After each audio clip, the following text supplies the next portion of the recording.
1659 SSC programme. এখান থেকে আমরা মূলত পাচ্ছি ইউনিট 1 এর ইতিহাসের সংজ্ঞা, বিষয়বস্তু, প্রয়োজনীয়তা, পার্ট 1.1। এইখান থেকে একটা প্রশ্ন আসবে ধরে নেওয়া যায়, অর্থাৎ ইউনিট 1 এর একটি পার্ট, শুধুমাত্র একটি পার্ট যেটা অ্যাসাইনমেন্টে রয়েছে। ইউনিট 2 এর রয়েছে পার্ট 2.1, 2.2, 2.3, 2.4, 2.5। তাহলে পার্ট 1 এ রয়েছে মিশরীয় সভ্যতা, যেটা অ্যাসাইনমেন্টে রয়েছে। পার্ট 2 রয়েছে মেসোপটেমীয় সভ্যতা। পার্ট 3 রয়েছে সিন্ধু সভ্যতা, এটাও অ্যাসাইনমেন্টে ছিল। আর আসতেছে গ্রিক সভ্যতা, চীন সভ্যতা আর গ্রিক সভ্যতা। এই সভ্যতার এখানে মূলত 5টি পার্ট রয়েছে। 5টি পার্ট থেকে একটা প্রশ্ন আসবে ধরে নেওয়া যায়। ইউনিটস 4, এখানেও দেখা যাচ্ছে 4টি পার্ট, 4.1, 4.2, 4.3, 4.4। এই 4টি পার্ট থেকে প্রশ্ন আসবে। 4.1 হচ্ছে প্রাচীন বাংলার জনপদ। 4.2 প্রাচীন বাংলার রাজনৈতিক ইতিহাস। পার্ট 3 বাংলায় পাল বংশের শাসন। পার্ট 4 হচ্ছে বাংলায় সেন বংশের শাসন। পার্ট 1 রয়েছে প্রাচীন বাংলার জনপদ। পার্ট 2 রয়েছে প্রাচীন বাংলার রাজনৈতিক ইতিহাস। পার্ট 3 রয়েছে বাংলায় পাল বংশের শাসন। পার্ট 4 রয়েছে বাংলায় সেন বংশের শাসন। ইউনিট 6 রয়েছে মূলত 4টি পার্ট। 6.1 বখতিয়ার খিলজি ও বাংলায় তুর্কি শাসন একটা। 6.2 ইলিয়াস শাহ ও বাংলায় স্বাধীন সুলতানি শাসন। এই দুইটি যেহেতু আমরা জানি, এই দুইটি অ্যাসাইনমেন্ট থেকে এসেছিল। অ্যাসাইনমেন্টে মূলত এই দুইটি চ্যাপ্টার ছিল। আর এর সাথে যোগ হচ্ছে 6.3, 6.4 হোসেন শাহী বংশের অধীনে বাংলায় মুঘল শাসন ও 12 ভূঁইয়া, এই দুইটি পার্ট। তাহলে এই 4টি পার্ট থেকে প্রশ্ন আসবে। যেহেতু অ্যাসাইনমেন্ট থেকে তো প্রশ্ন আসবে, অ্যাসাইনমেন্টগুলো ভালো করে ফলো করলেও মূলত পরীক্ষার প্রস্তুতি হয়ে যাবে। ইউনিট 13 হচ্ছে ভাষা আন্দোলন ও বাঙালির আত্মপরিচয় প্রতিষ্ঠা 1948 থেকে 1969। তো এখান থেকে পার্ট 1-এ 13.1 রয়েছে ভাষা আন্দোলন, পটভূমি, ঘটনা প্রবাহ ও প্রভাব। 13.2 যুক্তফ্রন্ট গঠন ও 1940 সালের নির্বাচন। 13.3 সামরিক শাসন ও আইয়ুবীয় স্বৈরাচার। 13.4 ছয় দফা আন্দোলন। 13.5 আগরতলা মামলা ও বঙ্গবন্ধু শেখ মুজিবুর রহমান। আর 1969 সালের গণ অভ্যুত্থান, যেটা 13.6 রয়েছে। তার মানে আমাদের এখানে মূলত 6টা পার্ট, 13.1, 13.2, 13.3 আর রয়েছে 13.4, 5, 6। এই 6টা পার্ট থেকে প্রশ্ন আসবে। এখানে ইউনিট 14 থেকে মূলত 10টা পার্টে আসতেছে। 1, 2, 3, 4, 5, 6, 7, 8, 9, 10। ইউনিট 14-এর 10টা পার্ট। 10টা পার্টে মূলত পরীক্ষা আসবে। 10টা পার্ট হচ্ছে 14.1 থেকে 14.9 পর্যন্ত। এখানে 10টি পার্ট রয়েছে। 10টি পার্ট থেকেই প্রশ্ন আসবে। তো এখান থেকে আবার মূলত আমাদের অ্যাসাইনমেন্ট ছিল। অ্যাসাইনমেন্ট থেকে ভালো করে যদি অ্যাসাইনমেন্ট ভিত্তিক যে চ্যাপ্টারগুলো, যে পার্টগুলো ছিল, ওগুলো ভালো করে ফলো করলে ইতিহাসের প্রশ্নগুলোর আনসার করা সম্ভব। যে পরীক্ষার যে প্রশ্ন আসবে, প্রশ্নগুলো আনসার করা সম্ভব।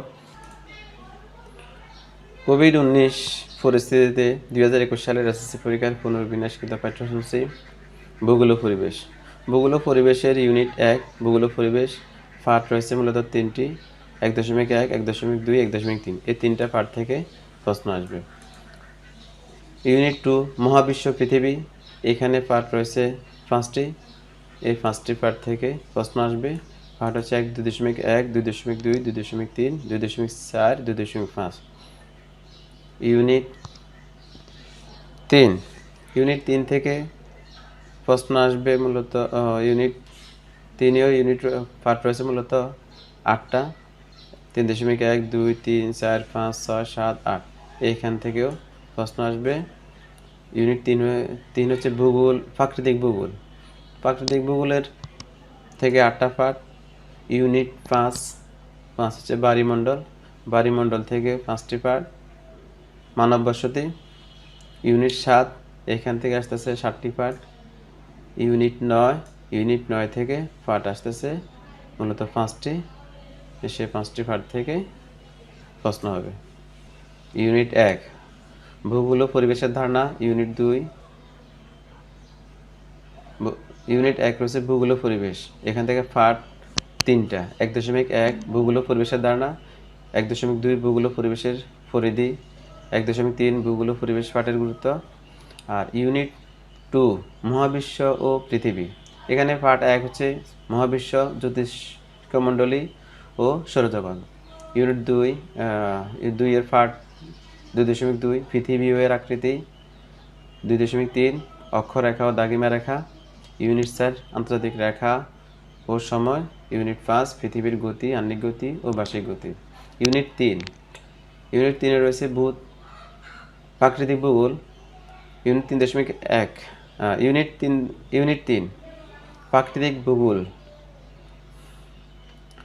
ইউনিট 3 প্রাকৃতিক ভূগোল, পার্ট 1 3.1 ভূত্বক ও ভূ অভ্যন্তরের গঠন।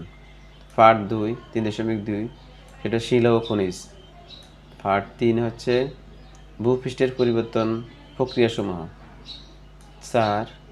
পার্ট 4 হচ্ছে 3.4 ভূপৃষ্ঠের আকস্মিক পরিবর্তন প্রক্রিয়াসমূহ। পার্ট 3.5 রয়েছে ভূপৃষ্ঠের ধীর পরিবর্তন প্রক্রিয়াসমূহ। পার্ট 3.6 পর্বত। পার্ট 7 3.7 মূলত রয়েছে মালভূমি। আর 3.8 সমভূমি। আর পার্ট ইউনিট 5 বায়ুমণ্ডল। ইউনিট 5 বায়ুমণ্ডল, পার্ট 5.1 বায়ুমণ্ডলের ধারণা। 5.2 সমুদ্র তলদেশের ভূমিরূপ। 5.3 সমুদ্র স্রোতের কারণ ও ফলাফল। 5.4 ভারত মহাসাগরীয় স্রোত। 5.5 জোয়ার ভাটা। এই 5টি পার্ট। আর ইউনিট 7 মানব বসতি। 7.1 রয়েছে বসতি সম্পর্কে ধারণা। 2 রয়েছে বসতি স্থাপনের নিয়ামকসমূহ। 7.3 হচ্ছে বসতির ধরন ও বিন্যাস। 7.4 নগর বসতির ধরন ও বিন্যাস। 7.5 নগরায়নের প্রভাবক। আর 7.6 বাংলাদেশের নগরায়ন প্রক্রিয়া। 7.7 অপরিকল্পিত নগরায়নের সমস্যা ও সমাধান। বাংলাদেশের ভৌগোলিক বিবরণ। বাংলাদেশের ভৌগোলিক অবস্থান ও ভূপ্রকৃতি। বাংলাদেশের নদ নদী। বাংলাদেশের জলবায়ুর বৈশিষ্ট্য। বাংলাদেশের ঋতুভিত্তিক তাপমাত্রা, বায়ু প্রবাহ। পার্ট 9.5 মৌসুমী জলবায়ুর বৈশিষ্ট্য এবং কালবৈশাখীর ঝড়। তাহলে আমরা মানবিক বিভাগের যে সাবজেক্টগুলো পরীক্ষা আসতে পারে সেগুলো নিয়ে আমরা আলোচনা করলাম। কোভিড-19 পরিস্থিতিতে 2021 সালের এসএসসি পরীক্ষার পুনর্বিন্যাসকৃত পাঠ্যসূচি, নতুন সিলেবাস। পৌরনীতি ও নাগরিকতা। কোর্স 2672। ইউনিট 1 রয়েছে পৌরনীতি ও নাগরিকতা। এখানে 3টি পার্ট।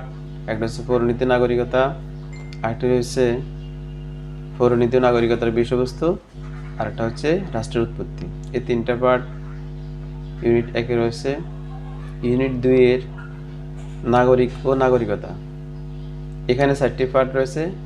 পার্ট 1 রয়েছে নাগরিক ও নাগরিকতা। 2 সুনাগরিক। 4 নাগরিক অধিকার ও অধিকারের শ্রেণীবিভাগ। 6 নাগরিকের কর্তব্য ও কর্তব্যের শ্রেণীবিভাগ। তার মানে এখানে আমাদের 1 রয়েছে, 3 রয়েছে, 4 রয়েছে, 6 রয়েছে, আর বাকি পার্টগুলো লাগবে না। যে পার্টগুলো রয়েছে এই পার্টগুলো থেকে প্রস্তুতি নিলেই চলবে।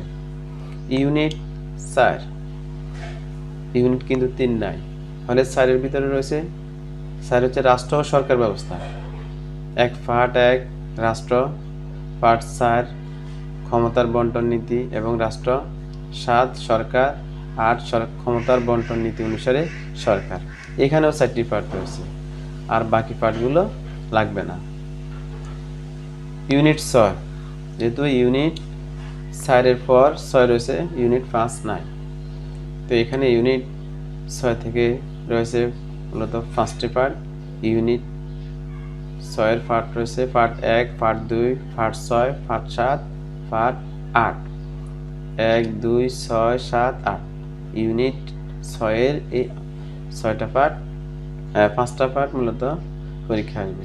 ইউনিট 6-এর 5টি পার্ট মূলত পরীক্ষা আসবে part 1, part 2, part 6, part 7, part 8। 6 থেকে 8 আর 1 2, বাকিগুলো লাগবে না, ওগুলো পরীক্ষায় আসবে না।